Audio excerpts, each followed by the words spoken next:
ജയിലിൽ വെച്ച് പ്രിസണേഴ്സ് എല്ലാവരും ഭക്ഷണം കഴിച്ചുകൊണ്ടിരിക്കുന്ന സമയത്ത് മിസ്റ്റർ ലീയുടെ അടുത്തേക്ക് ഒരു ഗാർഡ് വന്നിട്ട് നിങ്ങളുടെ ലോയർ എത്തിയിട്ടുണ്ട്, പെട്ടെന്ന് വരണം എന്ന് പറയാണ്. അദ്ദേഹം ആ ഗാർഡിൻ്റെ കൂടെ പോകുന്ന സമയത്ത് കങ് എന്തോ ഒരു കാര്യം കൊണ്ട് ഇങ്ങനെ നോക്കുന്നുണ്ട്.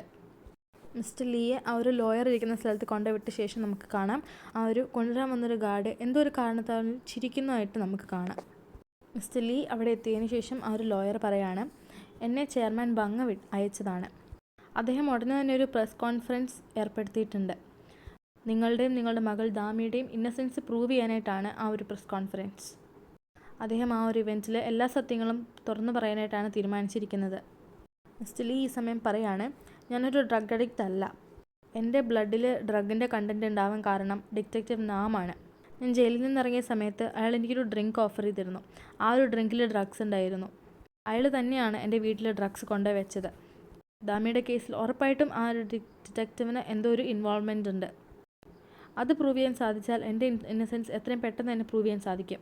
ലോയർ പറയാണ്, ഈ ഒരു കോൺഫറൻസ് വെച്ചിരിക്കുന്നത് 6 മണിക്കാണ്. അതിന് മുന്നേ തന്നെ നമുക്ക് ഡിറ്റക്റ്റീവ് നാമിൻ്റെ ഇൻവോൾവ്മെൻറ്റ് ഇതിൽ തെളിയിച്ചേ മതിയാകൂ.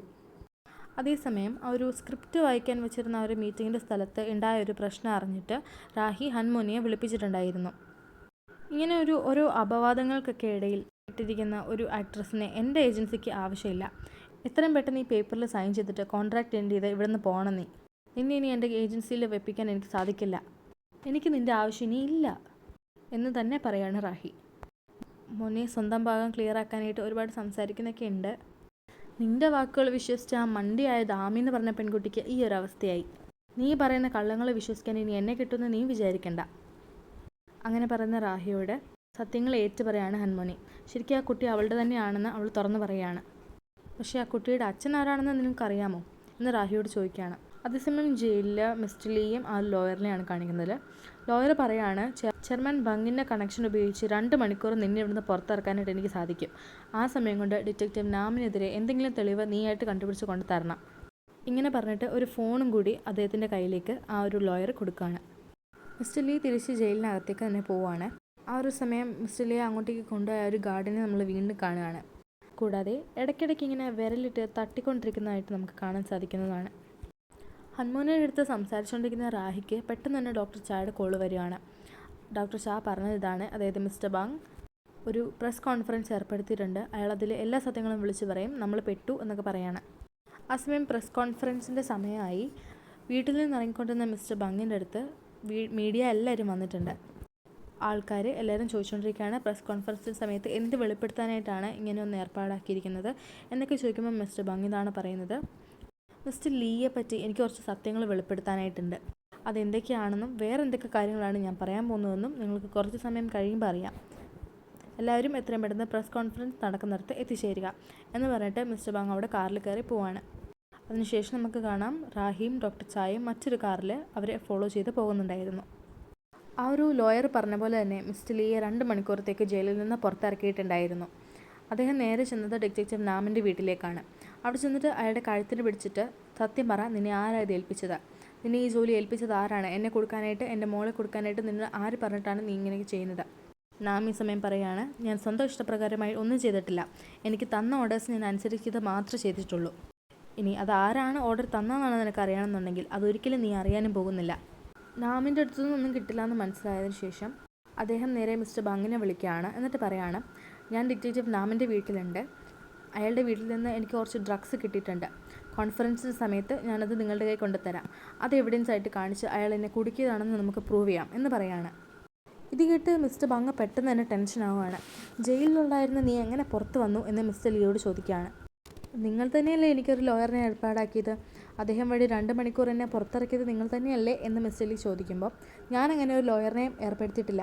ഇത് നിനക്കുള്ള ട്രാപ്പായിരിക്കും. എത്രയും പെട്ടെന്ന് തന്നെ ആ വീട്ടിൽ നിന്ന് നീ ഇറങ്ങണം എന്ന് മിസ്റ്റർ ബങ് പറയാണ്. ഏതോ ഒരു അഡ്രസ്സ് അതിനൊപ്പം പറഞ്ഞു കൊടുത്തിട്ട് നീ അങ്ങോട്ടേക്ക് വാ, ഞാൻ പെട്ടെന്ന് തന്നെ അങ്ങോട്ടേക്ക് വരാം എന്ന് അദ്ദേഹം പറയാണ്. അതേസമയം ജയിലിലുണ്ടായിരുന്ന ആ ഒരു ലോയർ ബാക്കിയുള്ള ഗാർഡ്സിനോട് ചെന്ന് പറയാണ്, ആ ഒരു ലീ എന്ന് പറയുന്ന ആൾ എൻ്റെ ഫോൺ എടുത്തുകൊണ്ട് ഇവിടുന്ന് ഓടിപ്പോയി എന്ന് പറയാണ്. മറ്റുള്ള ഗാർഡ്സ് മിസ്റ്റർ ലീയെ തപ്പി അവിടെ നിന്ന് പെട്ടെന്ന് തന്നെ ഇറങ്ങാണ്. മിസ്റ്റർ ലീ ആ ഒരു ലോയറിൻ്റെ ഫോൺ എടുത്തുകൊണ്ട് പോയതുകൊണ്ട് തന്നെ അവർക്ക് ലൊക്കേഷൻ കണ്ടുപിടിക്കാൻ വളരെ എളുപ്പമായിരുന്നു. അയാളുടെ നമ്പറിൻ്റെ ലൊക്കേഷൻ ട്രേസ് ചെയ്തിട്ട് പെട്ടെന്ന് തന്നെ മിസ്റ്റർ ലീയുടെ അടുത്തേക്ക് എത്താനായിട്ട് പോലീസുകാരെല്ലാവരും സ്റ്റേഷനിൽ നിന്ന് തന്നെ പുറപ്പെടുകയാണ്. ഈ സമയം പറഞ്ഞു കൊടുത്ത ആ ഒരു അഡ്രസ്സിലേക്ക് പെട്ടെന്ന് തന്നെ ചെല്ലുകയാണ് മിസ്റ്റർ ബാങ്. തൻ്റെ കൂടെ ഉണ്ടായിരുന്ന ആൾക്കാരോട് ഇവിടെ നിൽക്കി, ഞാൻ പെട്ടെന്ന് തന്നെ ഒരു സ്ഥലം വരെ പോയിട്ട് വരാം എന്ന് പറഞ്ഞിട്ട് മിസ്റ്റർ ലീയെ കാണാനായിട്ട് തനിയെ പുറപ്പെടുകയാണ് അദ്ദേഹം. ഒരു പാലം ക്രോസ് ചെയ്തുകൊണ്ടിരുന്ന സമയത്ത് ഡോക്ടർ ചായയും റാഹിയും അപ്പുറയും ഇപ്പുറയും വന്ന് നിൽക്കുകയാണ്. അവർ ആ സമയം മിസ്റ്റർ ബാങ്ങിനോട് പറയുകയാണ്, നിങ്ങൾ എത്രയും പെട്ടെന്ന് തന്നെ ആ ഒരു പ്രസ് കോൺഫറൻസ് ക്യാൻസൽ ചെയ്യണം, അത് നടത്താനായിട്ട് ഞങ്ങൾ നിങ്ങളെ സമ്മതിക്കില്ല എന്ന് പറയുകയാണ്. നിങ്ങൾ എന്തൊക്കെ ചെയ്താലും ആ ഒരു പ്രസ് കോൺഫറൻസ് ഒരിക്കലും ഇന്ന് ക്യാൻസൽ ആവില്ല, അതിനുവേണ്ടി എൻ്റെ അടുത്തൊന്ന് സംസാരിച്ചിട്ടും ഒരു പ്രയോജനമില്ല എന്ന് പറയുകയാണ്. ആ ഒരു വാക്ക് തർക്കം പിന്നീട് കയ്യാങ്കളിയിലേക്ക് മാറുകയാണ്. റാഹിയും ഡോക്ടർ ചായയും കൂടി ആ ഒരു ബ്രിഡ്ജിൽ നിന്ന് അദ്ദേഹത്തെ നേരെ തള്ളി താഴെയിടുകയാണ്. അതേസമയം മിസ്റ്റർ ബാങ് പറഞ്ഞ ആ ഒരു ലൊക്കേഷനിലേക്ക് അദ്ദേഹം പറഞ്ഞ പോലെ തന്നെ എത്തിച്ചേർന്ന മിസ്റ്റർ ലീയെ പോലീസ് വന്നിട്ട് അറസ്റ്റ് ചെയ്ത് തിരിച്ചു കൊണ്ടുപോയിട്ടിരുന്നു.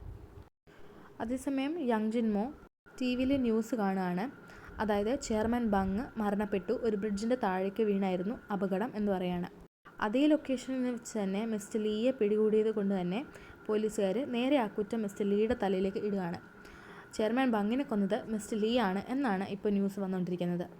അദ്ദേഹം മരിച്ചു എന്നറിഞ്ഞ ജിൻമോയ്ക്ക് വളരെയധികം സന്തോഷമാവുകയാണ്. ചീഫ് പ്രോസിക്യൂട്ടർ മീഡിയയോട് പറയുകയാണ്, ലീക്ക് എങ്ങനെയെങ്കിലും ആ ഒരു കോൺഫറൻസ് തടയേണ്ട ആവശ്യമുണ്ടായിരുന്നു, അതുകൊണ്ട് തന്നെ ചെയർമാൻ ബാങ്ങിനെ അയാൾ അതുകൊണ്ടാണ് കൊന്നു കളഞ്ഞത്. അദ്ദേഹത്തിനോട് സംസാരിക്കാനായിട്ട് വന്ന ലോയറിൻ്റെ ഫോൺ മേടിച്ച് ആ ഒരു ജയിലിൽ നിന്ന് രക്ഷപ്പെട്ട് ഏതോ വിധേന മിസ്റ്റർ ബാങ്ങിനെ ആ ഒരു പാലത്തിൻ്റെ അടുത്ത് എത്തിച്ചിട്ട് വളരെ പ്ലാൻഡായിട്ട് മിസ്റ്റർ ലീ അദ്ദേഹത്തെ വധിക്കുകയായിരുന്നു എന്ന് പറയുകയാണ്. നാം ഈ സമയം പറയുകയാണ്, മിസ്റ്റർ ലീയെ പിടികൂടിയ സമയത്ത് അയാളുടെ കയ്യിൽ കുറച്ച് ഡ്രഗ്സും പിടികൂടിയിരുന്നു. ചോദ്യം ചെയ്യുന്ന സമയത്ത് മിസ്റ്റർ ലീ ആ ഒരു പ്രോസിക്യൂട്ടറിനോട് പരമാവധി സത്യം പറയാനായിട്ട് ശ്രമിക്കുന്നുണ്ട്. ആ ഒരു ഡ്രഗ്സ് എനിക്ക് ഈ ഒരു ഡിറ്റക്റ്റീവ് നാമിൻ്റെ വീട്ടിൽ നിന്ന് തന്നെ കിട്ടിയതാണ്, ഞാനത് മിസ്റ്റർ ബാങ്ങിന് കൊടുത്തിട്ട് കോൺഫറൻസിൻ്റെ സമയത്ത് എൻ്റെ ഇന്നസെൻസ് പ്രൂവ് ചെയ്യാനായിട്ട് ഉള്ള തെളിവായിട്ടാണ് ഉപയോഗിക്കാനായിട്ട് തീരുമാനിച്ചത്. കൂടാതെ ഇയാളുടെ വീട്ടിലേക്ക് ഞാൻ പോയ സമയത്ത് ഇയാൾ തന്നെ സമ്മതിച്ചിട്ടുണ്ടായിരുന്നു ആ ഒരു ഡ്രഗ്സ് എൻ്റെ വീട്ടിൽ കൊണ്ടുവച്ചത് അയാളാണെന്ന്. ഞാൻ പറയാണ്, ഇയാളെ പറയുന്നതൊക്കെ തെറ്റാണ്, എന്നെ എൻ്റെ വീട്ടിൽ വന്ന് കണ്ടെന്ന് പറഞ്ഞല്ലോ. ആ സമയം ഞാൻ ദാമിയുടെ കേസ് അന്വേഷിക്കാനായിട്ട് ആ ഒരു സപ്പോർട്ട് സെൻറ്ററിലേക്ക് പോയിരിക്കുകയായിരുന്നു. അതേസമയം ആ ഒരു സപ്പോർട്ട് സെൻറ്ററിൻ്റെ ഡയറക്ടർ വന്നിട്ട് ഇത് കൺഫേം ആക്കുന്നുമുണ്ട്. കൂടാതെ ദാമിയെ ആ ഒരു സോളിൻ്റെ കൾച്ചറൽ ഇവൻറ്റിലേക്ക് കൊണ്ടുവിട്ടത് ആ ഒരു ഡയറക്ടർ തന്നെയാണെന്നും അദ്ദേഹം പറയുന്നുണ്ട്. അതിനുശേഷം മിസ്റ്റർ ലീ ആ ഒരു ലോയറിൻ്റെ കാര്യം പറയാനായിട്ട് ശ്രമിക്കുന്നുണ്ട്. അതുകൊണ്ട് തന്നെ ആ ഒരു ലോയറിനെ വിളിപ്പിച്ച് ചോദ്യം ചെയ്യുന്നുണ്ട്. ലോയർ ഇത് കേട്ടിട്ട് ഒന്നും അറിയാത്ത മട്ടിൽ ഇങ്ങനെ ഇരിക്കുകയാണ്. എൻ്റെ ഭാഗത്ത് എങ്ങനെയാണ് ഇത്രയും പവർ വരുന്നത്? ഇയാളെ ജയിലിൽ ചാടിക്കാനും മാത്രം എനിക്ക് ആര് സപ്പോർട്ട് തരാനായിട്ടാണ്? എന്നെ കൊല്ലാൻ ശ്രമിച്ച് എൻ്റെ ഫോണും കൊണ്ട് ഇയാൾ രക്ഷപ്പെട്ടതാണ്, ജയിലിൽ ചാടിയതാണ്, അല്ലാതെ ഞാൻ ഒരു വിധേനയും ഇയാളെ സഹായിച്ചിട്ടില്ല എന്ന് പറഞ്ഞ് അപ്പോൾ തന്നെ പ്ലേറ്റ് മാറ്റാണ് ആ ഒരു ലോയർ. ലീ പറയുന്നത് ആരും തന്നെ വിശ്വസിക്കുന്നുണ്ടായിരുന്നില്ല. ഈ ഒരു സമയത്ത് ആ ഒരു പ്രോസിക്യൂട്ടർ ഡിറ്റക്റ്റീവ് നാമിനെ നോക്കിയിട്ട് ഒരു ചിരിച്ചിരിക്കുന്നുണ്ട്. ആ ഒരു സീൻ നമുക്ക് കാണുമ്പോഴേ മനസ്സിലാവും ഇവരെല്ലാവരും കൂടി ഒത്തുകൂടിയിട്ട് മിസ്റ്റർ ലീ കള്ളം പറയുന്നതാണ് എന്ന് വരുത്തി തീർക്കുകയാണെന്ന്. അടുത്ത സീനിൽ കാണിക്കുന്നത് ചെയർമാൻ ബാങ് മരണപ്പെട്ടതുകൊണ്ട് തന്നെ അദ്ദേഹത്തിൻ്റെ വിൽപത്രം വായിക്കാനായിട്ട് ലോയർ എത്തിയിരിക്കുന്നതാണ്. ഡോക്ടർ ചായയും കൂടാതെ റാഹിയും അവിടെ എത്തിയിട്ടുണ്ട്. ഇപ്പോൾ എല്ലാം അങ്ങോട്ട് എഴുതി കിട്ടുമെന്നുള്ള രീതിയിലാണ് അവരുടെ ഇരിപ്പ്. വലിയ സന്തോഷത്തോടെ പെട്ടെന്ന് തന്നെ വായിക്ക് എന്ന് പറയാണ് ഡോക്ടർ ചാ. പക്ഷേ ചെയർമാൻ ഡോക്ടർ ചായയ്ക്ക് വേണ്ടിയിട്ട് വീടും $10 മില്യൺ മാത്രമായിരുന്നു എഴുതി വച്ചിരുന്നത്. ഇത് കേട്ട് ഷോക്കായപ്പോൾ ഡോക്ടർ ചാ ബാക്കിയുള്ള പൈസയും ബിൽഡിങ്സും ആരുടെ പേരിലാണ് എന്ന് ചോദിക്കുകയാണ്. അതേസമയം ആ ഒരു ലോയർ പറയാണ്, ചെയർമാൻ്റെ പേരിലുണ്ടായിരുന്ന എല്ലാ ബിൽഡിങ്ങും എല്ലാ ലാൻഡും അദ്ദേഹം വിറ്റിട്ടുണ്ടായിരുന്നു, ആകെ മിച്ചം വെച്ചത് നിങ്ങളുടെ ആ ഒരു ഹോസ്പിറ്റൽ മാത്രമാണ്. ഇത് കേൾക്കുന്ന റാഹിയും ചായം വിചാരിക്കുകയാണ്, അതായത് ഇതെല്ലാം അയാൾ ക്യാഷ് ആക്കിയിട്ട് ആ ഒരു അണ്ടർഗ്രൗണ്ട് സ്റ്റോറേജിൽ വെച്ചിട്ടുണ്ടാവും എന്ന് കരുതി അവിടെ ചെന്നിട്ട് തുറന്നു നോക്കുകയാണ്. അവിടെ ചെന്ന് നോക്കി അവർ ശരിക്കും ഞെട്ടിപ്പോവാണ്. അവിടെ കാശ് പോയിട്ട് അവിടെ ഇരുന്ന ബാക്കിയുള്ള സാധനങ്ങളോ ഒന്നുമില്ലായിരുന്നു, ഫുൾ ക്ലീനായിട്ട് മാറ്റിയിട്ടുണ്ടായിരുന്നു ആരോ. ഡോക്ടർ ചാ ഈ സമയം വളരെയധികം സങ്കടത്തിലായിരുന്നു. കാരണം ആകെ കിട്ടിയത് $10 മില്യൺ ആണ്, അതിൻ്റെ പകുതിയാണെങ്കിൽ റാഹിക്ക് കൊടുക്കുകയും വേണം. റാഹി ഈ സമയം ഒരുപാട് സങ്കടം അങ്ങ് പ്രകടിപ്പിക്കാതെ പറയുകയാണ്, അറ്റ്ലീസ്റ്റ് അയാളെ കൊന്ന കേസിൽ നമ്മൾ അറസ്റ്റ് ആകുകയൊന്നും ചെയ്തിട്ടില്ലല്ലോ, ഇതിന് മുമ്പ് അയാൾ എന്തൊക്കെ നമുക്ക് തന്നോ അതൊക്കെ നമ്മുടെ കയ്യിലും ഉണ്ട്, കൂടാതെ ഇപ്പോൾ കുറച്ചും കൂടെ കിട്ടുകയും കൂടി ചെയ്തില്ലേ, അതൊക്കെ വെച്ച് തൃപ്തിപ്പെടാം എന്ന് വലിയ സന്തോഷം ഇല്ലെങ്കിലും കിട്ടിയത് വെച്ച് തൃപ്തിപ്പെടാം എന്നുള്ളൊരു രീതിയിൽ റാഹി പറയാണ്. പിന്നീട് 3 ആഴ്ചയ്ക്ക് ശേഷമുള്ള സീനാണ് കാണിക്കുന്നത്. കോടതിയിലെ ട്രയലിനൊക്കെ ശേഷം ദോഹ്യുക്ക് അവിടുന്ന് റിലീസായി ഇറങ്ങി വരികയാണ്.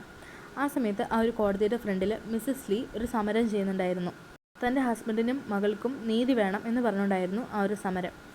ഇത് കാണുന്ന ദോഹ്യുക്കിന് അവളെ ഹെൽപ്പ് ചെയ്യാൻ സാധിച്ചില്ലല്ലോ എന്നുള്ള വളരെയധികം ഒരു കുറ്റബോധം മനസ്സിൽ വരുന്നുണ്ട്. പക്ഷേ ദോഹിക്കിനെ റിസീവ് ചെയ്യാനായിട്ട് അവിടെ വന്നിരുന്നത് ജിൻമോ ആയിരുന്നു. കണ്ടപാടെ ദോഹിക്കിനെ വിളിച്ചുകൊണ്ട് ജിൻമോ പോവാണ്. ദോഹിക്കിന് വീട്ടിൽ പോകണമെന്നുണ്ടായിരുന്നു, പക്ഷേ ജിൻമോ അവൻ്റെ സ്ഥലത്തേക്ക് അവനെ കൂട്ടിക്കൊണ്ട് പോവാണ്. ദോഹിക്കിനെ കൊണ്ട് ജിൻമോ അവൻ്റെ ഒരു ക്ലബിലേക്കാണ് പോയത്. ദാമിയുടെ വീടും ദാമിയുടെ അമ്മയായ മിസ്സസ് ലിയെയും ഉൾപ്പെടെ കത്തിക്കാനായിട്ട് ജിൻമോ ആളെ വിട്ടിട്ടുണ്ടായിരുന്നു. ആ ആൾ പെട്ടെന്ന് ജിൻമോനെ വിളിച്ചിട്ട് പറയാണ്, ഈ ഒരു ബംഗ്ലാമിയുടെ വീടിൻ്റെ മുകളിൽ തന്നെയാണ് ദോഹിക്കിൻ്റെ വീട്ടുകാരും താമസിക്കുന്നത്. അവൻ്റെ അമ്മയും അനിയനും ഇപ്പോൾ അവിടെ ഉണ്ട്. ഇത് കേൾക്കുന്ന ജിൻമോ പറയാണ്, ആഹാ കൊള്ളാലോ, എന്നാൽ പിന്നെ അവരെയും കൂടെ അങ്ങ് കൊന്നേക്ക് എന്ന് പറഞ്ഞിട്ട് അവരെയും കൂടെ ഒരുമിച്ച് കൊല്ലാനായിട്ട് ഉള്ളൊരു പെർമിഷനും കൊടുക്കുകയാണ്. ജിൻമോയുടെ ആൾക്കാർ ദാമിയുടെ അമ്മയ്ക്ക് സ്ലീപ്പിംഗ് പിൽസ് കൊടുത്ത് കിടത്തിയിരിക്കുകയായിരുന്നു. അതിനുശേഷം അവർ ഒരു മൊത്തം ബിൽഡിങ്ങിനെ തീയിടുകയാണ്. ആ ഒരു ക്ലബിൽ നിന്ന് പിന്നീട് ഇറങ്ങിയ ദോഹിക്ക് അവൻ്റെ അമ്മയ്ക്കും അനിയനും വേണ്ടി കുറേ സാധനങ്ങളൊക്കെ മേടിച്ച് ജയിലിൽ നിന്നിറങ്ങിയ സന്തോഷത്തിൽ വീട്ടിലേക്ക് വരികയായിരുന്നു. ആ സമയം കാണുന്നത് അവിടെ ഉള്ള ഒരു തീ കെടുത്താനായിട്ട് ശ്രമിക്കുന്ന ആൾക്കാരെ ആയിരുന്നു. ആ ഒരു തീയിൽ മിസ്സസ് ലീ മാത്രമല്ല, ദോഹിക്കിൻ്റെ അമ്മയും അനിയൻ ജേഹിയും മരണപ്പെട്ടിരുന്നു. സ്വന്തം അമ്മയുടെയും അനിയൻ്റെയും മരണം ദോഹിക്കിന് താങ്ങാനാവുന്നതിലും അപ്പുറമായിരുന്നു. കാരണം ഈ ലോകത്ത് അവനാകെ ഉണ്ടായിരുന്ന അവൻ്റെ കുടുംബക്കാർ അന്ന് പറയുന്നത് അവർ രണ്ടുപേരും മാത്രമായിരുന്നു. അവനെ ഒറ്റക്കിട്ടിട്ട് അവർ പോയല്ലോ എന്നൊരു വിഷമായിരുന്നു അവന്. അതിനുശേഷം ഫ്യൂണറൽ നടന്ന സ്ഥലത്തെ സീനാണ് നമ്മളെ കാണിക്കുന്നത്. അവിടെ ഇരുന്ന് കരഞ്ഞുകൊണ്ടിരിക്കുന്ന ദോഹിക്ക് കേൾക്കുകയാണ് അപ്പുറത്ത് കുറച്ച് ആൾക്കാർ ഇരുന്ന് സംസാരിക്കുന്നത്. അതായത് മിസ്സസ് ലീ അവരുടെ ഹസ്ബൻഡിനും മകൾക്ക് നീതി കിട്ടാത്തത് കൊണ്ട് സൂയിസൈഡ് ചെയ്യാനായിട്ട് തീയിട്ടതാണ്. ആ തീ കാരണമാണ് ദോഹിക്കിൻ്റെ അമ്മയും അനിയനും കൂടി മരിച്ചത്. ഇത് കേൾക്കുന്ന ദോഹിക്കിന് അവരോട് മിസ്സസ് ലിയോട് ദേഷ്യമാവുകയാണ്. അതേസമയം ആ ഒരു ഫ്യൂണറൽ നടക്കുന്ന സ്ഥലത്തേക്ക് ഒരാൾ വരുന്നതായിട്ട് കാണിക്കുകയാണ്. ആ ആൾ കണ്ടോളൻസ് ഫീ ആയിട്ട് ഒരു വലിയ തുക തന്നെ അവിടെ ഇട്ടിട്ട് പോവാണ്. ദോഹിക്ക് ജസ്റ്റ് അയാളൊന്ന് ശ്രദ്ധിക്കുന്നുണ്ട്, പക്ഷെ മുഖമൊന്നും അധികം ശരിക്ക് കാണാൻ പറ്റുന്നില്ല. ആ വന്നയാളുടെ നഖത്തിലും ഒരു സ്ട്രേഞ്ച് ആയിട്ടുള്ള ഡിസൈൻ ഉണ്ടായിരുന്നു. കൂടാതെ കൈവിരലുകളിട്ട് ഇങ്ങനെ തട്ടുന്നുണ്ടായിരുന്നു. ഈ ഒരു സീനോടുകൂടി എപ്പിസോഡ് നമ്പർ 4 ഇവിടെ തീരുകയാണ്. വീഡിയോ ഇഷ്ടപ്പെട്ടാൽ ലൈക്കും സബ്സ്ക്രൈബും ചെയ്യണേ. കൂടാതെ ഫ്രണ്ട്സിനും ഫാമിലിക്കും ഒക്കെ ഒന്ന് ഷെയർ ചെയ്ത് കൊടുക്കാം. പുതിയൊരു വീഡിയോ ആയിട്ട് നമുക്ക് വീണ്ടും കാണാം. ബൈ.